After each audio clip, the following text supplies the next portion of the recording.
여러분, 국민 1인당 부담액이요 1,000만 원을 돌파했습니다. 1,000만 원을. 정확히 말하면 1,014만 1,000원입니다. 전년 대비해서 3.2% 늘어났습니다. 1인당 국민 부담액이 뭐냐고요? 이게 1년 동안 1,000만 원이거든요. 세금, 또 앞서 제가 말씀드렸던 4대 보험, 이거를 합친 금액이에요. 이걸 합친 금액. 그게 1,000만 원을 돌파했으니 얼마나 센 거예요. 세금이나 각종 연금, 보험료, 와우. 이게 난리가 아니라는 겁니다. 난리가 아니라는 거예요. 2013년에는요 688만 5천 원이었거든요. 2013년에 6년 새에 거의 50%, 정확히는 47% 급증했습니다. 47%. 참 난리도 아니죠. 난리도 아니죠. 자, 왜 1,000만 원인지 한번 계산을 제가 한번 해보겠습니다. 일단 지난해에 거친 국세, 지방세 총 합이 얼마인가 하면요 384조 8천억 원입니다. 이를 인구수로 나눕니다. 그러면 인구 1인당 744만 2천 원이에요. 744만 2천 원이요. 자, 제가 그림을 하나 띄우겠습니다. 이 돈 말입니다.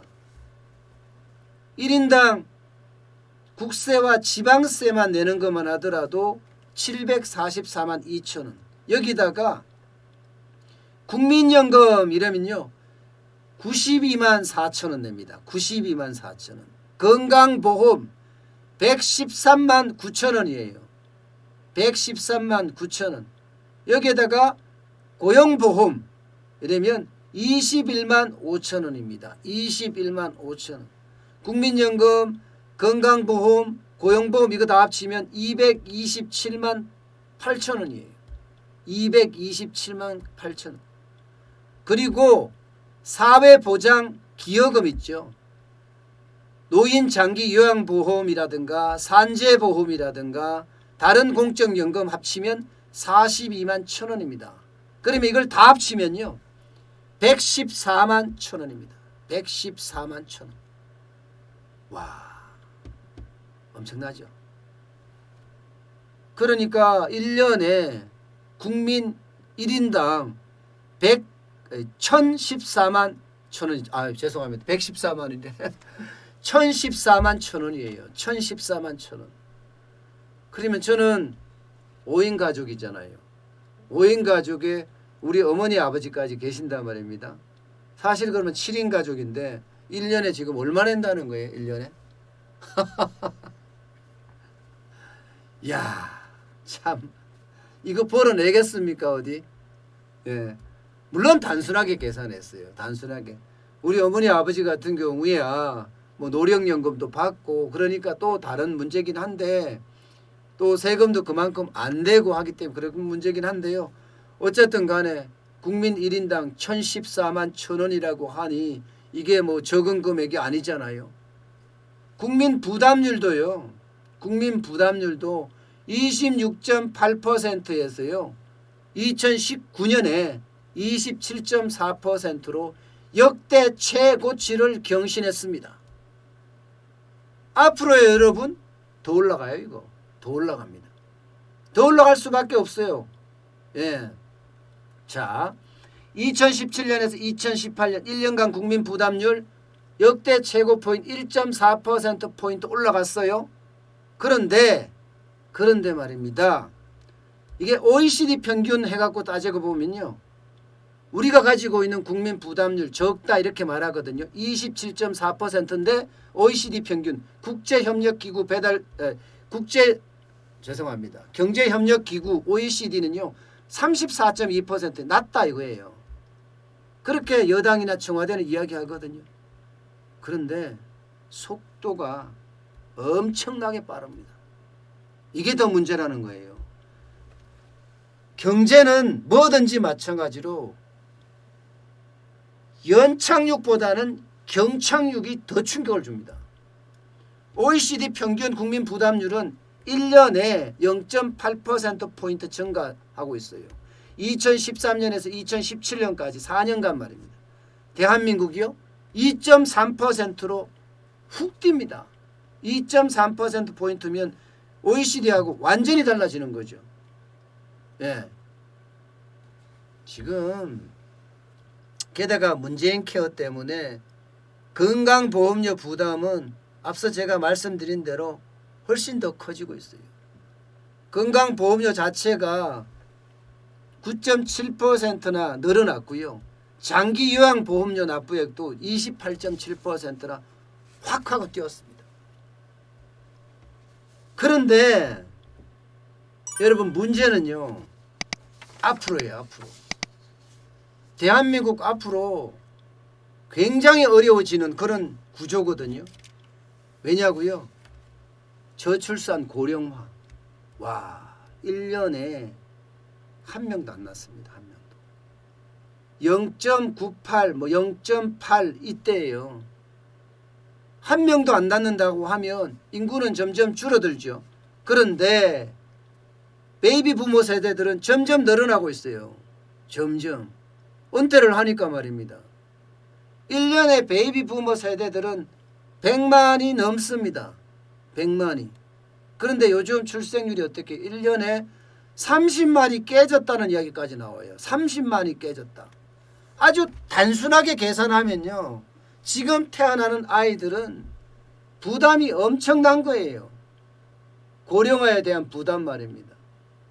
등골이 휘어진다고 이야기할 정도로 세금을 많이 내야 될지도 지금 모르는 거예요. 게다가 현 정부의 복지의료정책 퍼주기예요. 퍼주기. 또 코로나19에 뭐 긴급재난지원금부터 시작해서 계속 뿌릴 겁니다. 제가 긴급재난지원금은 또 뿌릴 거라고 이야기했죠. 이미 경기도 이재명 지사는요. 몇 차례 더 뿌려야 된다 이런 말까지 했어요. 몇 차례 더.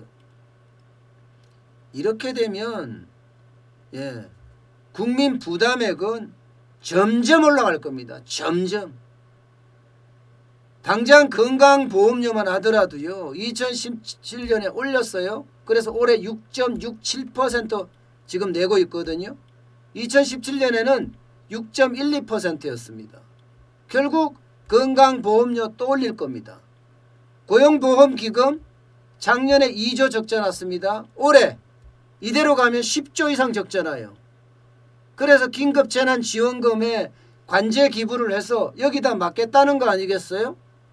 얼마나 기부를 할지 모르지만 요즘 발표가 안 되는 거 봐. 얼마 기부됐다 금액을 발표 안 하는 거 보면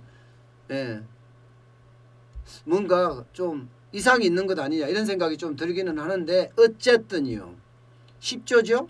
여기다 재정적자. 이거 지금 장난 아니에요. 정세. 그냥 보세요. 돈은 퍼주는 거는 천지예요. 돈은 퍼주는 거는. 이거는 정세를 안 하고는 방법이 없습니다. 심지어 말입니다. 여당 더불어민주당의 원내대표가 김태년입니다. 김태년은 24일 날이에요. 오늘이 25일이니까 어제죠. 긴급재난지원금 추가 지급 검토할 수 있느냐 했더니 당연하다 이렇게 말했어요. 당연하다.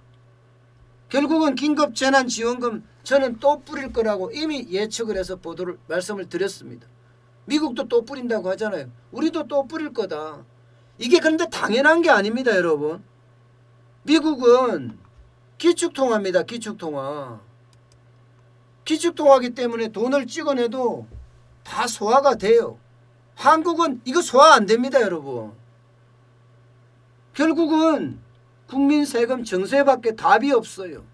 결국 정세할 거예요. 정세하는 것 외에는 진짜 대안이 없으니까 말입니다. 결국은 국민 부담액은 앞으로도 계속 늘어날 거다. 게다가 미래 세대들이 지금 부채로 가지고 오는 건 만만치 않다. 두 가지잖아요. 현재 우리에게 오는 것은 증세고요. 세금을 올려서 세금 부담이 더 높아지는 거고요.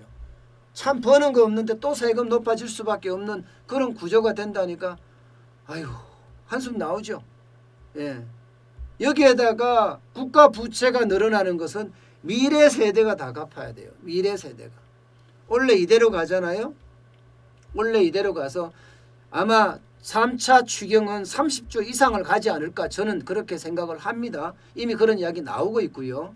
그렇게 됐을 때 예, 국가 부채 비율은 45%가 넘어설 겁니다. 예. 그런데 세금까지 덜 거치면요. 이게 45%가 아니라 그 글로벌 세계 신용평가기관인 피치가 경고했던 46%도 넘어설 수가 있습니다. 이제 대통령 주재로 국가재정전략회의 열린다 하니까 그때 두고 봐야지 알지만 기재부는 재정 건전성 위험이 있다 이렇게 지금 계속 이야기하고 있거든요. 그런데 청와대하고 여당은 달라요. 재정 건전성이 문제가 아니다. 국민이 굶어 죽는 게 문제다. 뭐 이렇게 이야기하고 있습니다. 또 정치적인 판단을 할 겁니다. 또 정치적인 판단을 하게 되면 결국은 여러분 대한민국에게는요. 치명타를 가져올 수도 있어요. 저는 이게 막는 것도 한계가 있다. 자 보세요. 자영업자 소상공인들이 굉장히 어렵다고 말씀을 드렸는데 어렵다는 말이요. 좀 쑥 들어갔어요. 그 이유가 정확히 말하면 두 가지잖아요. 하나는 긴급 재난지원금을 풀었기 때문에 좀 쑥 들어갔다. 골목상권도 살아나고 있다. 뭐 이런 말까지 나오고요. 또 다른 하나는 대출 연기해줬고 여기에 그 이자까지 상한 유예를 해줬습니다.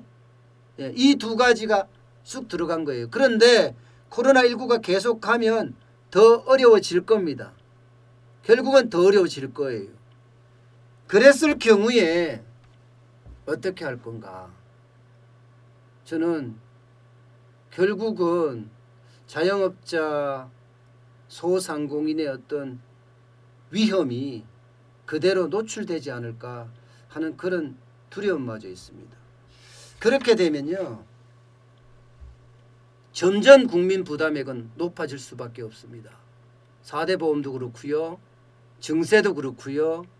또 그 외에 각종 세금도 지금 올라갈 수밖에 없는 상태고요. 어떻게 하든 세원 개발을 할 거예요. 예, 전월세, 뭐 의무신고제 이런 것도 지금 세원 개발 중에 하나잖아요. 증세하는 방법이죠. 증세하는 방법. 예. 방법이 그거밖에 없으니까 자영업자 어려워지니까 돈 뿌린다는 건 뭐 정확한 이야기잖아요. 어떻게 하든 뿌려야 되니까 정치적인 결정을 하면 안 되는데 결국은 또 정치적인 결정을 할 거라는 거예요.